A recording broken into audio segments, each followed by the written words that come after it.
Brian and Kenzie in the morning. And Chicago's alternative all day. Q101. Flashback to Picnic with Local H. You know what? We're talking about Casey's review of Independence Day, which came out in 1996. First time I saw Local H. 1996. Isn't that amazing to think of that? It's a good year. But before you get to your review, I do want to take us back to the glorious time of 1996. And a lot of our listeners can remember it. And what a time on earth and in Chicago that 1996 was, before we talk about Independence Day. Mm-hmm. You did this with The Matrix as well. You were like, let's talk about how awesome 1999 was, which I'm all in. Well, I'm all ears because I wasn't there for it. Well, I was a young whippersnapper punk rock kid that came to Rock 103.5, the radio station, and had a name of Sludge back then, certainly. So, and I had an apartment, a studio, my first apartment, like a studio apartment, like 500 square feet over Eugenie Terrace apartment complex on Clark Street. And you were like, I'm big ballin', baby. I thought I was, the life couldn't get better than this. Yeah, you were like, I'm practically Hugh Hefner. It was unbelievable. I think I was paying $700 a month in rent for the studio apartment. Ballin'. Yup. And where was that at?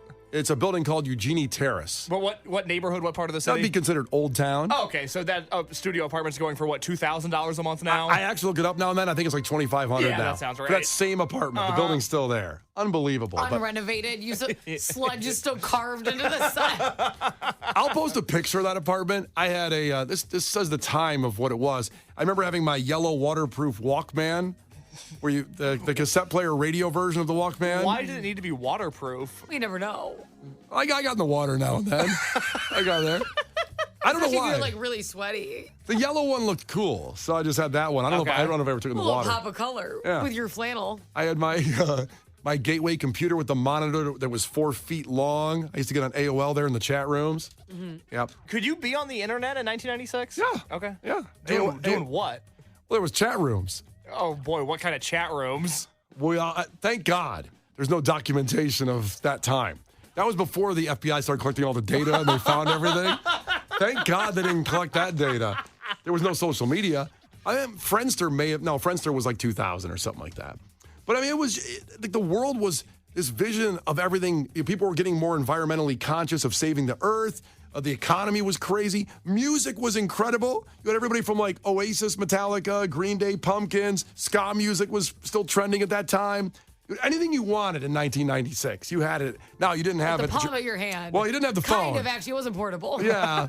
You still had to like it was go at to your desk. you still had to- Everything you ever wanted was plugged in. You still have to go to people's houses to listen to music. Like, hey, you want to come over and listen to music? Yeah, I'll How do did that. you hang out with people, though? You had to hang out with people. I think better friendships formed at that time. 1,000%. You Like, could way more solid friendships formed in those years. Yeah.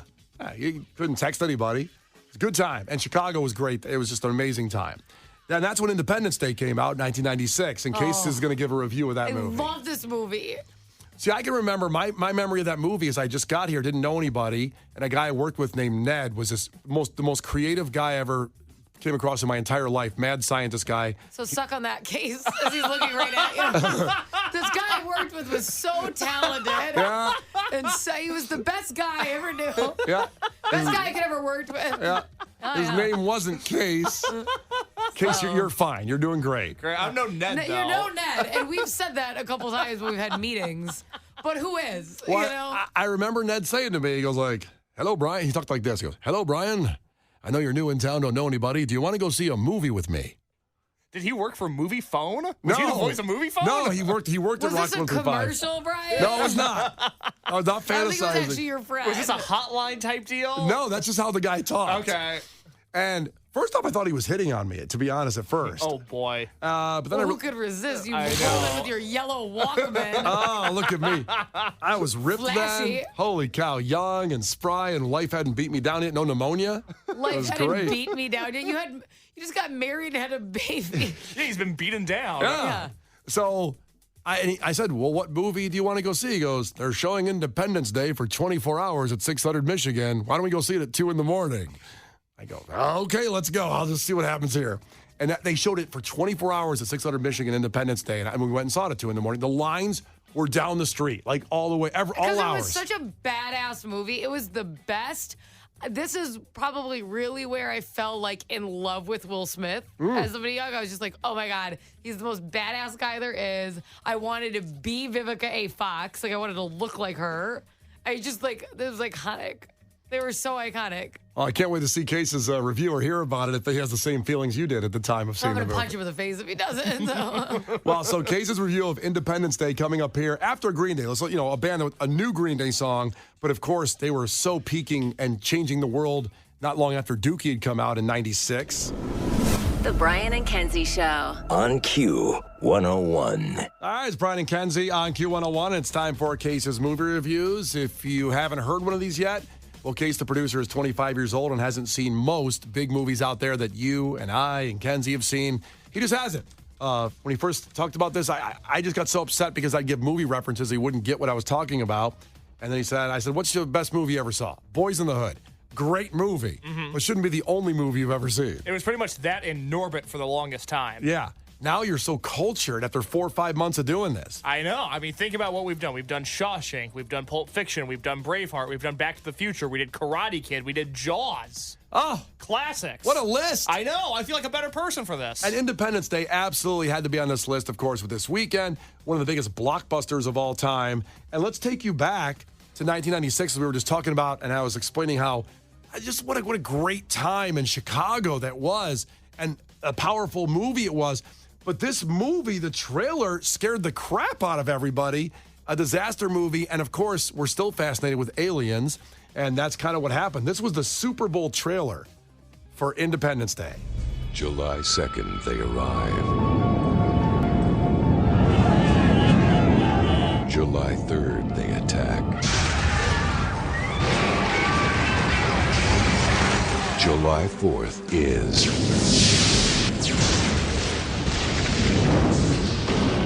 Independence Day.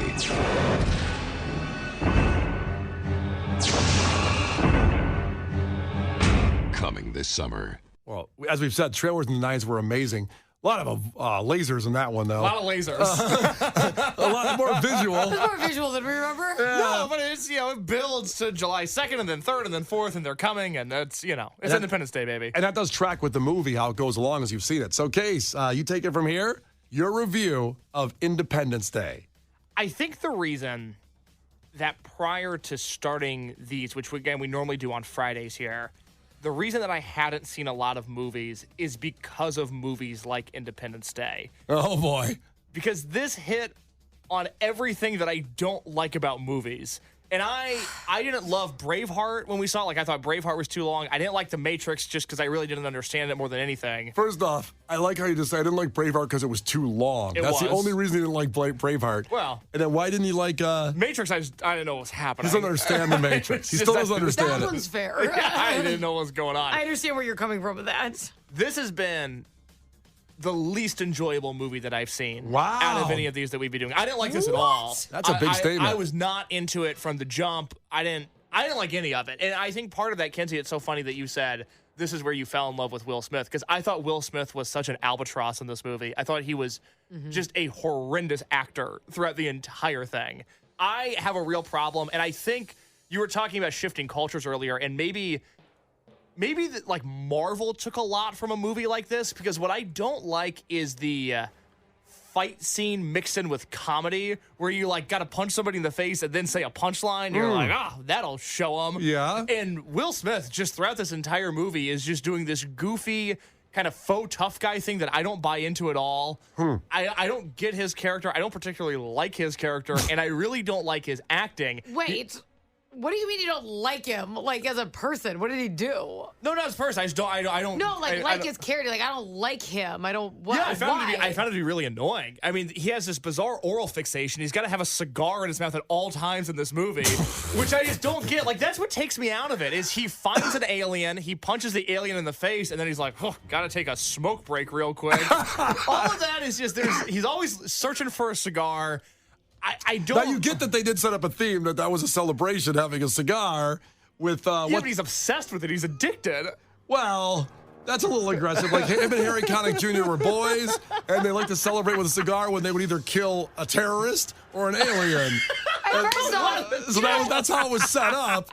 I don't think the cigar thing doesn't... It's funny that doesn't hit me as a memory of that movie so much. He can't stop smoking cigars in this movie. Oh, Well, it's my just God. the audacity. When you yourself, Case, you've never killed an alien and you don't know how stressful that is.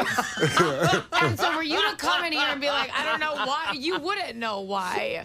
Okay? And you're being really judgy. I think you might crack a Mountain Dew if you killed an alien. Well, that's at least different. You know, it's Will Smith and these cigars. He's got just this intense oral fixation. I did not expect that to be the first take from Independence Day, which is amazing. Well, the second one is that I thought the star of the movie unequivocally was Judd Hirsch, who plays Jeff Goldblum's dad in the movie. Yes. I want a whole movie on him, on this neurotic guy who's in the car and he's not, he's driving the speed limit. He doesn't want to be in a rush. He's like, what are you going to do? Pull up to the White House and ring the doorbell? I love that guy. And then they do that. That guy was funny. I was into funny. him. Yeah, but I felt like a lot of these characters they weren't taking things seriously enough. Now, I say that with Judd Hirsch being funny. At least he was funny. But there's like a weird cockiness that maybe is just built in with being an American, where they're like, oh, we're going to show these aliens. It's like, I don't know. The aliens kind of showed everybody else immediately that they weren't here to be truffled with. And yet everybody was just skipping around, feeling like they were going to beat the bad guys. And I guess they eventually did, but it did not hook me. I think they're just putting in effort. I mean, we're going to walk around like, well, this is going to suck. We're all going to die. That's not the warrior you want. I was not into it. And again, I want to be clear.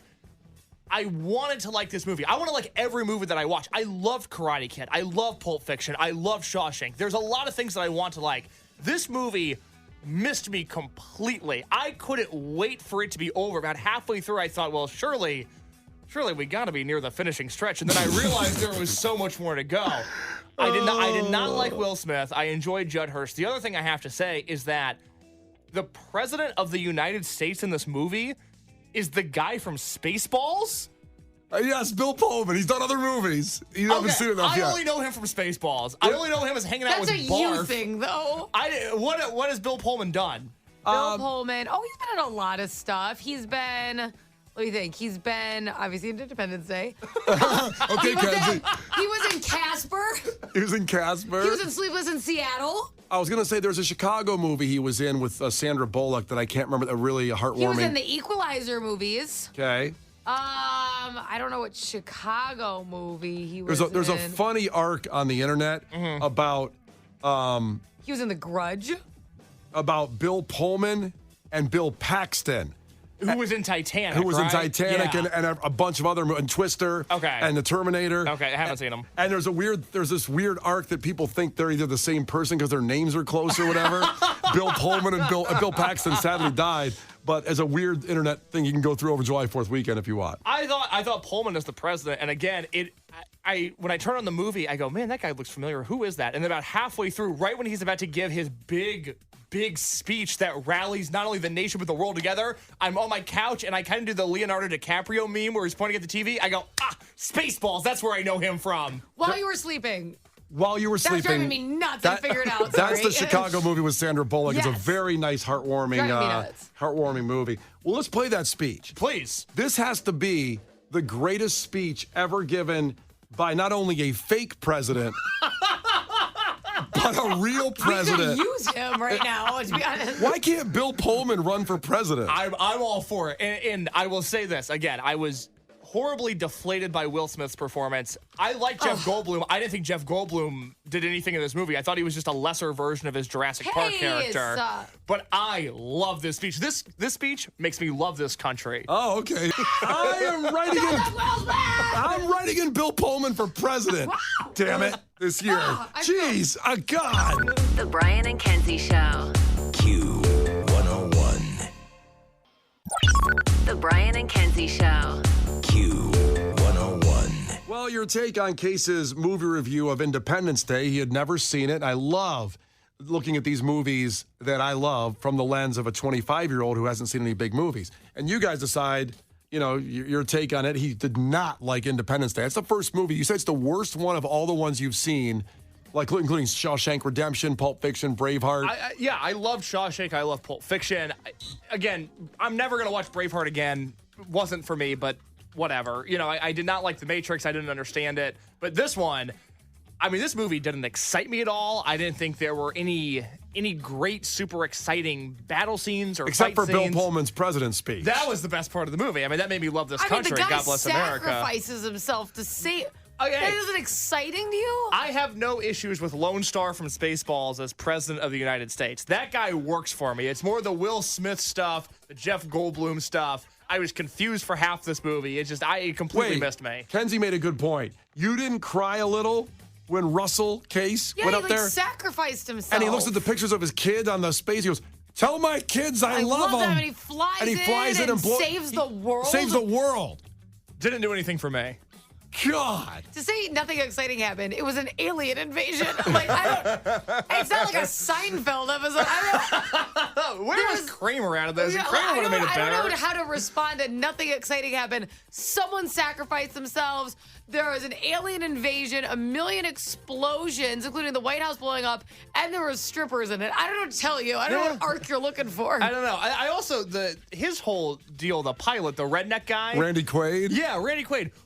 I don't understand the whole story with his kids in the movie because I thought they were setting it up to where his son seemed like he might be the one to save the day, but then they're just in an RV.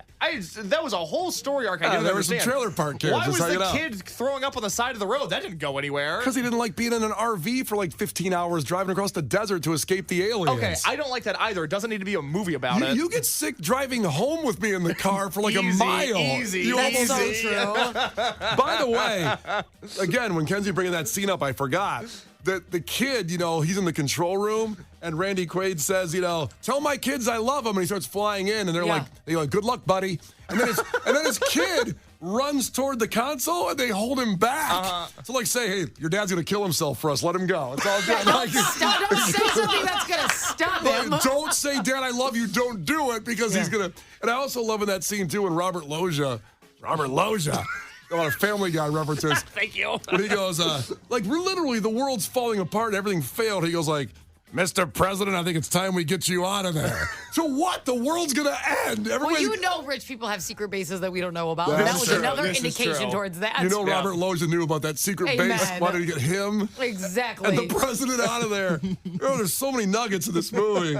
Yeah, it did not do anything for me, again, other than Bill Pullman in that speech, which was excellent. Again, I know him from Spaceballs. Literally did not know he did any other movies other than that. Glad he was president, and I enjoyed Jeff Goldblum's dad in the movie. Well, let's see here. Eric checked in and said Case's connection between Lone Star from Spaceballs and the president is amazing. I'll never look at Independence Day again the same way again. Thank you. Someone also texted in and said Case must be Russian because he hates America. On top of that And one, that's true. That's actually give a ding, Texter Steve Jones came in saying, it's proven Case hates America. I don't hate America. You do. How dare you forget the reason for the season? They fought for us. That's right. That's Russell Case. disgusting. For you to come in here and spit all over you're alive because of them. That's right. It's a documentary. Well, it's not Independence Day just for us. It's Independence Day for everybody. Oh, God, that For the speech. world. I want to hear the Bill Pullman speech one last time. Can we do that? Yeah, I mean, if you need some inspiration, if maybe you just joined the show, today. We haven't felt this united in years. I know. Think about this. When you're putting hot dogs on the grill this weekend, when you're firing up your bratwurst, Yeah. think about this. Think about this speech. This is what it's all about, baby. And I just want a real president to give a speech like this. Why can't we have a real president? How dare you? He is a real president. Both of you guys are being so disrespectful. I'm sorry to tell you, Kenzie, He's he's a my fake. favorite. I did a book report on him. He's a fake president. No. Why can't we have a real president like this? Perhaps it's fate. That's what you should do. Oh, God. Not here. Not on this planet. He's saying that speech to a bunch of farmers to go use the most technical equipment ever created to go kill aliens. It's impossible, but they did it because he gave that speech. I don't know. It's a huge leap for me. It did not work. This speech is awesome. I just have problems with everything else in the movie. Someone said, can you imagine Trump giving that speech on Independence Day? I'd like to hear that. What if they just copy and paste it? Let me tell you something. I killed all the aliens myself. No one helped me. I'm the best alien killer actually in the history of America. I'm the greatest president killer of aliens ever. I believe him. Yeah. And Biden going up there going like, wait, what are we talking about again? I want a president to give that speech, a real one, before I die of pneumonia. Hashtag Pullman for president. That's right. Everybody listening should write in Bill Pullman as president this year. Well, maybe. It's Brian and Kenzie on Q101. Case, how many cigars out of 10? 2. Oof. That's rough. Case, how dare you? Brian and Kenzie in the morning. And Chicago's alternative all day. Q101.